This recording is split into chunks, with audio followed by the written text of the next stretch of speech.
اللہ رب العالمین والصلاة والسلام علی رسولہ الکریم اما بعد فاعوذ باللہ من الشیطان الرجیم بسم اللہ الرحمن الرحیم وعن ابی ہریرہ رضی اللہ تعالی عنہ ان رسول اللہ صلی اللہ علیہ وسلم قال لا يحل للمرأة ان تصوم وزوجها شاہد الا باذنہ متفق علیہ واللفظ للبخاری زاد ابو داود غیر رمضان۔ آج کے درس کے اندر جو ہے ایک چیز یہ بیان ہوگی کہ ایسی عورت جو خامد والی ہے اور خامد بھی موجود ہے اس کے پاس ہی ہے تو وہ اپنے خامد کی اجازت کے بغیر نفلی روزہ نہیں رکھ سکتی۔ اور دوسری چیز کہ عیدین کے دن جو ہے عید الفطر اور عید الاضحیٰ کے دن روزہ رکھنا منع ہے۔ پہلا جو ہے یہ ہے کہ ایسا شخص جس کو روزہ رکھنا منع ہے وہی عورت ہے، ایسی عورت جس کا خامد ہے۔ اس کے بارے میں سیدنا ابو ہریرہ رضی اللہ تعالیٰ عنہ کی روایت ہے کہ رسول اللہ صلی اللہ علیہ وسلم نے فرمایا کہ جائز نہیں ہے عورت کے لیے کہ وہ روزہ رکھے اور اس کا خامد جو ہے موجود ہو، غائب نہ ہو، یعنی کہ اسی کے پاس ہو، باہر کسی سفر وغیرہ پر نہ ہو، مگر اس کی اجازت کے ساتھ ہی۔ یہ روایت جو ہے بخاری اور مسلم دونوں کے اندر ہے اور الفاظ جو ہیں بخاری کے ہیں، اور حافظ ابن حجر کہتے ہیں کہ امام ابو داود نے اس روایت میں اضافہ یہ کیا ہے کہ رمضان کے علاوہ کا روزہ جو ہے وہ ہو تو ایسا روزہ عورت جو ہے اپنی خامن کی اجازت کے بغیر نہیں رکھ سکتی۔ تو اس روایت کے اندر یہ بیان ہے کہ عورت خامن کی اجازت کے ساتھ روزہ نہیں رکھ سکتی۔ تو اس حدیث مبارکہ سے کئی ایک مسائل جو ہیں نکلتے ہیں۔ ایک یہ کہ ایسی عورت جس کا خامد ہے ہی نہیں ہے، ابھی غیر شادی شدہ ہے، تو اس کا نفلی روزے رکھنا مشروع ہے۔ اور اسی طرح ایسی عورت جو ہے جس کا خامد تو موجود ہے لیکن اس کے پاس گھر میں نہیں ہے، کسی سفر میں ہے، غائب ہے، یعنی کہ موجود نہیں ہے، گھر کے اندر نہیں ہے، تو اس کا جو خامد غائب ہے تو ایسی عورت جو ہے اس کے لیے بھی روزہ رکھنا درست ہے، وہ روزہ جو ہے رکھ سکتی ہے، اس کو خامد کی اجازت ضروری نہیں ہے۔ اور تیسرا یہ مسئلہ ثابت ہوتا ہے کہ ایسی عورت جس کا خامد ہے اور خامد بھی موجود ہے، پاس ہی ہے، یعنی کہ گھر میں ہے، کسی باہر نہیں گیا ہوا، تو وہ عورت جو ہے وہ اپنے خامد کے اجازت کے بغیر روزہ نہیں رکھ سکتی، کیونکہ یہاں پر دو چیزیں، ایک یہ ہے کہ روزہ وہ نفلی رکھ رہی ہے تو نفلی روزہ جو ہے وہ مستحب ہے رکھنا، نفلی روزہ ہو، قضاء وغیرہ کا روزہ ہو تو یہ مستحب ہے، یعنی کہ مستحب روزہ جو نفلی ہے وہ رکھ رہی ہے۔ دوسری طرف ہے خامند کا حق، وہ ہے واجب،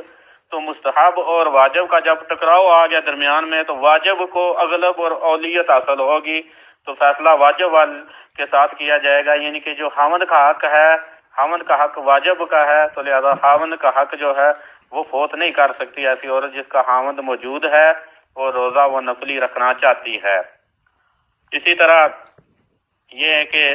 جب خامند اجازت دے گا تو گویا کہ اس نے اپنے حق کو ساقط کر دیا، جب اپنے حق کو اس نے ساقط کر دیا تب عورت کا روزہ رکھنا جائز ہے، اس نے خود خامند نے اپنے حق کو ساقط کیا ہے۔ اور اسی طرح اس حدیث مبارکہ سے ایک یہ چیز ثابت ہوتی ہے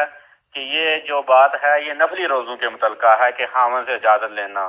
فرضی روزے جو ہیں وہ اللہ کی طرف سے اصل الشریعہ، یعنی کہ شریعت میں اصل فرض ہیں فرضی روزے، رمضان کے روزے، تو ان روزوں کو رکھنے کے لیے جو ہے رمضان میں رکھنے کے لیے، یہ بھی یاد رکھیے رمضان میں ان کو رکھنے کے لیے خامد سے اجازت لینے کی ضرورت نہیں ہے رمضان کے روزوں کی۔ ہاں اگر رمضان کے روزے رہ گئے ہیں، قضائی دے رہی ہے، تو تب بھی اس کے لیے یہ ہے کہ وہ خامد سے اجازت لے اس وقت جب وسعت ہو وقت میں، یعنی کہ ابھی جو ہے اگلے رمضان کو کافی وقت رہ گیا ہے تو عورت جو ہے قضائی دینا چاہتی ہے اپنے روزوں کی تو اس کو خامد کی اجازت چاہیے ہوگی۔ لیکن اگر وقت تنگ ہو، یعنی کہ اگلا رمضان شروع ہونے والا ہو، تو تب عورت جو ہے قضائی روزہ کی دینا چاہتی ہے تو تب اس کو خامد کی اجازت کی ضرورت نہیں ہوگی، جیسا کہ سیدنا عائشہ صدیقہ رضی اللہ تعالیٰ عنہا بیان کرتی ہیں کہ میرے ذمے رمضان کے روزے ہوتے تھے تو میں ان کی قضائی نہ دیتی تھی حتیٰ کہ جا کر شبان میں جا کر دیتی تھی۔ اور کیوں نہیں دیتی تھی پہلے؟ کہتی ہیں کہ الشغل من رسول اللہ صلی اللہ علیہ وسلم، نبی صلی اللہ علیہ وسلم کے ساتھ مصروف ہونے کی وجہ سے، صحیح مسلم کی روایت ہے، تو اللہ کے نبی صلی اللہ علیہ وسلم کے ساتھ مصروف ہونے کی وجہ سے سیدہ عائشہ صدیقہ رضی اللہ تعالیٰ عنہا جو ہیں وہ جا کر شبان میں قضائی دیتی تھیں، پہلے باقی سارے مہینوں میں جو تھی وہ اللہ کے نبی صلی اللہ علیہ وسلم کے ساتھ مصروف ہوتی تھیں، مشغول ہوتی تھیں، اس لیے جا کر آخر میں قضائی دیا کرتی تھیں۔ تو یہ ہے کہ عورت جو ہے وہ نفلی روزہ رکھنا چاہتی ہے یا قضا کا روزہ تو اسے خاوند کی اجازت ضروری ہے، خاوند کی اجازت کے بغیر نہیں رکھ سکتی ایسی عورت، کیونکہ خاوند کا بھی حق ہے اس کے ذمے۔ آگے عید کے روزوں کے متعلقہ سیدنا ابو سعید خدری رضی اللہ تعالیٰ عنہ بیان کرتے ہیں کہ رسول اللہ صلی اللہ علیہ وسلم نے 2 دن کے روزوں سے منع کیا ہے۔ ایک دن فرمایا کہ عید الفطر کا دن ہے اور دوسرا عید القربان کا دن ہے، قربانی کی عید جو ہے اس کا دن۔ یہ بخاری اور مسلم کی روایت ہے۔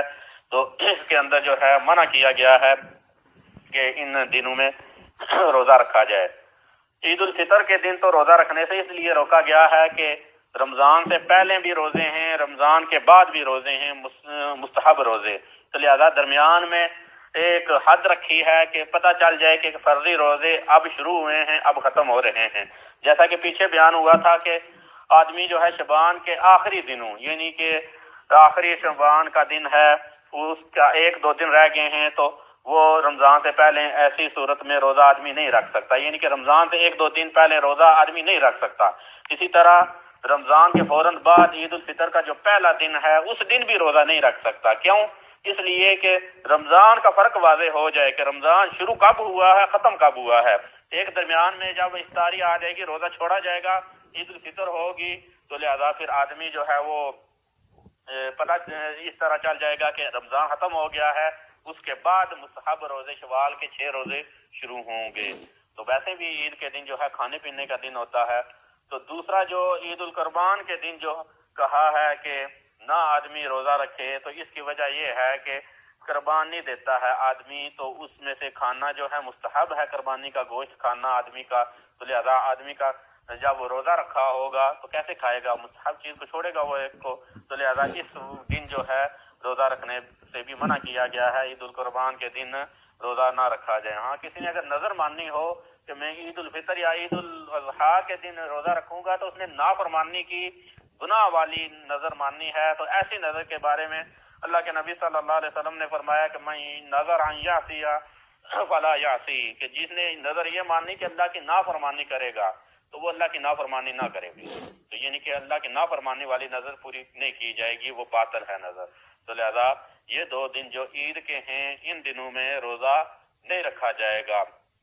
باقی جو ہے عید القربان کے دن اللہ کے نبی صلی اللہ علیہ وسلم قربانی کا گوشت کھایا کرتے تھے، یہ کہنا کہ روزہ رکھا کرتے تھے، تو ایسا شریعت میں ایسا آدھا روزہ کوئی نہیں ہے کہ جو 2-3 گھنٹے کا روزہ ہو، ایسا روزہ نہیں ہوتا۔ روزہ تو یہ ہوتا ہے کہ سورج کے طلوع ہونے سے فجر کے طلوع ہونے پر، یعنی کہ دوسری جو فجر طلوع ہو جائے تب سے لے کر سورج کے غروب ہونے تک روزہ ہوتا ہے۔ یہ ایسا 2-3 گھنٹے کا روزہ شریعت میں ایسا کوئی روزہ نہیں، اس کی مثال کہیں نہیں ملتی۔ تو لہذا عید الفطر اور عید الاضحیٰ کے دن اللہ کے نبی صلی اللہ علیہ وسلم نے روکا ہے روزہ رکھنے سے۔ جو ایسا کرتا ہے گویا کہ اپنے شریعت کی مخالفت کی ہے، اس کا عمل جو ہے مردود ہے، باطل ہے۔ کل جو ہے ایام التشریق جو ہیں، عید کے بعد والے دن، بڑی عید کے بعد والے دن جو ہیں، ان کے دن روزہ رکھنے کے متعلقہ بیان ہوگا کہ ان دنوں میں روزہ کیا رکھا جا سکتا ہے، نہیں رکھا جا سکتا۔ اللہ رب العزت سے دعا ہے کہ اللہ رب العزت ہمیں صحیح معنی میں شریعت کو سیکھنے کی اور اس کے اوپر عمل کرنے کی توفیق عطا فرمائے۔ واستغفر اللہ لی ولکم ولسائر المسلمین والمسلمات، وآخر دعوانا الحمد للہ رب العالمین۔